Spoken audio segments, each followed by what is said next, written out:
പൂച്ചക്കുഞ്ഞ് മാത്രമേ അന്ന് തോട്ടത്തിലേക്ക് കളിക്കാൻ പോയുള്ളൂ. പട്ടിക്കുട്ടി തലേന്ന് എന്തോ കഴിച്ചത് ദഹിക്കാതെ വയറുവേദനയായി കിടപ്പായിരുന്നു. പാവം പട്ടിക്കുട്ടി. പൂച്ചക്കുഞ്ഞ് വേണമെങ്കിൽ കൂട്ടിരിക്കാമെന്ന് പറഞ്ഞതാണ്. പക്ഷെ പട്ടിക്കുട്ടി പറഞ്ഞു വേണ്ട, പോയി കളിച്ചോളാൻ. അങ്ങനെയാണ് പൂച്ചക്കുഞ്ഞ് തോട്ടത്തിലേക്ക് വന്നത്. എങ്ങോട്ട് പോകണമെന്ന് പൂച്ചക്കുഞ്ഞ് ആലോചിച്ചു. പട്ടിക്കുട്ടി ഇല്ലാതെ കുളത്തിൽ പോയിട്ട് കാര്യമില്ല. അടുത്ത തവണ ബോളും കൊണ്ട് പോകാമെന്ന് ആമയമ്മാവനും തവളക്കുട്ടനും വാക്കുകൊടുത്തിരുന്നതാണ്. അപ്പം അങ്ങോട്ട് ഇനി പോണ്ട. പിന്നെ ഇനി എങ്ങോട്ട് പോകൂ? ചെടിയിൽ നിന്ന് ചെടിയിലേക്ക് ചാടി ചാടിപ്പോയൊരു വിട്ടിലിൻ്റെ പുറകെ പോകാൻ തുടങ്ങിയപ്പോഴാണ് ചെടിക്കൂട്ടത്തിന് മുകളിൽ എന്തോ പൂച്ചക്കുഞ്ഞ് കണ്ടത്. എന്താണ് അതെന്നറിയാൻ പൂച്ചക്കുഞ്ഞ് അതിലൊന്ന് തൊട്ടു നോക്കി. അയ്യോ! പൂച്ചക്കുഞ്ഞ് ഉറക്കെ വിളിച്ചു. അതൊരു മുള്ളായിരുന്നു. എന്തു വേദന! കൂർത്ത മുള്ള്, ഒന്നല്ല കുറേ ഉണ്ട്. പൂച്ചക്കുഞ്ഞിൻ്റെ നിലവിളി കേട്ടപ്പോൾ മുള്ളുകൾ ഒന്നാകെ അനങ്ങി. പിന്നെ മുന്നോട്ടോടി. ഓടുന്ന മുള്ളുകളോ? പൂച്ചക്കുഞ്ഞ് അതിശയത്തോടെ നോക്കി. അപ്പോഴല്ലേ കണ്ടത് വെറും മുള്ളുകൾ മാത്രമല്ല, അതിൻ്റെ അടിയിൽ ആരോ ഉണ്ട്. ആരോ ആ മുള്ളുകൾ എടുത്തുകൊണ്ട് ഓടുന്നു. ഏയ്, ആരാണ് നീ? പൂച്ചക്കുഞ്ഞ് ഉറക്കെ ചോദിച്ചു. മുൾക്കൂട്ടം തിരിഞ്ഞു നിന്നു. ചെറിയ ഭംഗിയുള്ള മുഖം. ആരാണ് നീ? പൂച്ചക്കുഞ്ഞ് വീണ്ടും ചോദിച്ചു. ഞാനൊരു മുള്ളൻപന്നിയാണ്. നീയാണോ ഇപ്പോൾ അയ്യോ എന്ന് ഉറക്കെ വിളിച്ചത്? അതെ, ഞാൻ തന്നെ. ഈ മൂർച്ചയുള്ള മുള്ളുകൾ എങ്ങോട്ട് കൊണ്ട് ഓടുന്നു? അത് തൊട്ടപ്പോൾ എൻ്റെ കൈ മുറിഞ്ഞു. അതല്ലേ ഞാൻ അയ്യോ എന്ന് വിളിച്ചത്. മണ്ട, ഞാനിത് എടുത്തോണ്ട് പോകുന്നതല്ല കേട്ടോ. ഇതെൻ്റെ ദേഹത്തുള്ള മുള്ളുകളാണ്. അതല്ലേ മുള്ളൻ പന്നി എന്ന് എനിക്ക് പേര് വരാൻ കാരണം.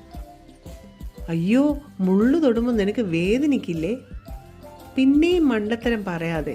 എൻ്റെ ദേഹത്തിരിക്കുന്ന മുള്ളുകൾ ഞാൻ എങ്ങനെ തൊടും? അത് വേറെ ജീവികളല്ലേ തൊടുക, നീ ഇപ്പോൾ തൊട്ടതുപോലെ. പക്ഷെ എന്തിനാണ് ഈ മുള്ളുകൾ? എനിക്ക് വിശക്കുന്നു. നിന്റെ ഈ സംശയങ്ങൾക്ക് ഉത്തരം പറഞ്ഞുകൊണ്ടിരുന്നാൽ എങ്ങനെ? പറയൂ. ശരി, പറയാം. ഈ മുള്ളുകൾ എൻ്റെ സ്വയരക്ഷയ്ക്കാണ്. ആരെങ്കിലും എന്നെ ആക്രമിക്കാൻ വന്നാൽ ഞാനൊന്ന് ദേഹം കുടയും. അപ്പോൾ തന്നെ മുള്ളുകൾ പോയി അവരുടെ ദേഹത്ത് കൊള്ളും. അവർ ഓടും. മനസ്സിലായോ? അത് കൊള്ളാം.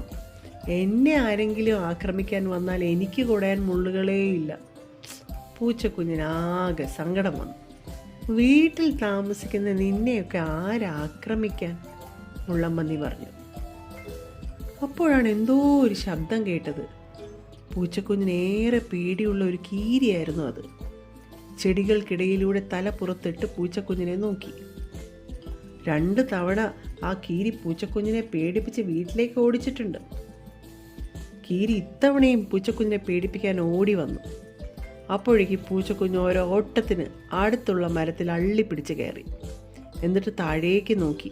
പൂച്ചക്കുഞ്ഞിനെ അടുത്ത് കിട്ടാത്ത ദേഷ്യത്തിൽ കീരി അതാ നമ്മുടെ മുള്ളൻപന്നിയുടെ അടുത്തേക്ക് പോകുന്നു. മുള്ളൻപന്നി ദേഹം ശക്തിയായി കുടഞ്ഞു. കുറേ മുള്ളുകൾ തെറിച്ചു വന്ന് കീരിയുടെ ദേഹത്ത് കൊണ്ടു. അയ്യോ അയ്യോ അയ്യോ അയ്യോ അയ്യോ എന്ന് ഉറക്കെ നിലവിളിച്ചുകൊണ്ട് കീരി എങ്ങോട്ടോ ഓടി രക്ഷപ്പെട്ടു. മുള്ളൻപന്നി പൂച്ചക്കുഞ്ഞിനെ വിളിച്ചു. ഹലോ, നീ താഴേക്ക് വരൂ. ഇനി ആ കീരി ഈ വഴിക്കേ വരില്ല. ഞാൻ അവനെ ഒരു പാഠം പഠിപ്പിച്ചിട്ടുണ്ട്. താങ്ക്സ് മുള്ളൻപന്നി, നന്ദി. ഇപ്പോഴാണ് നിന്റെ മുള്ളുകളുടെ ശക്തിയും ആവശ്യവും ഞാൻ മനസ്സിലാക്കിയത്. കീരി വന്നപ്പോൾ നീ മരത്തിൽ കയറി രക്ഷപ്പെട്ടല്ലോ. എനിക്കത് പറ്റില്ല കേട്ടോ. പകരം എനിക്ക് മുള്ളുകൾ കിട്ടി. ഓരോരുത്തർക്കും ഓരോ പ്രത്യേകതകൾ.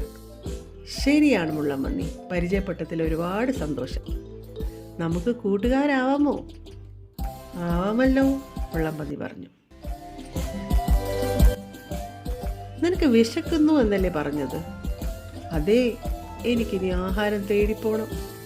വേണ്ട, ഇന്ന് നിനക്ക് ഞാൻ പാലും മീനും തരാം. നീ കഴിക്കുമോ? കഴിക്കും. പക്ഷെ എവിടെ? എൻ്റെ വീട്ടിൽ. അവിടെ പട്ടിക്കുട്ടിയും ഉണ്ട്. ഞാൻ പരിചയപ്പെടുത്താം. ആഹാരം കഴിച്ച ശേഷം നമുക്ക് അവിടെ കളിക്കാം. ശരി, എന്നാൽ അങ്ങോട്ട് പോവാം. അങ്ങനെ പൂച്ചക്കുഞ്ഞും പുതിയ കൂട്ടുകാരനായ മുള്ളൻപന്നിയും കൂടി കളിച്ച് ചിരിച്ച് പൂച്ചക്കുഞ്ഞിൻ്റെ വീട്ടിലേക്ക് നീങ്ങി.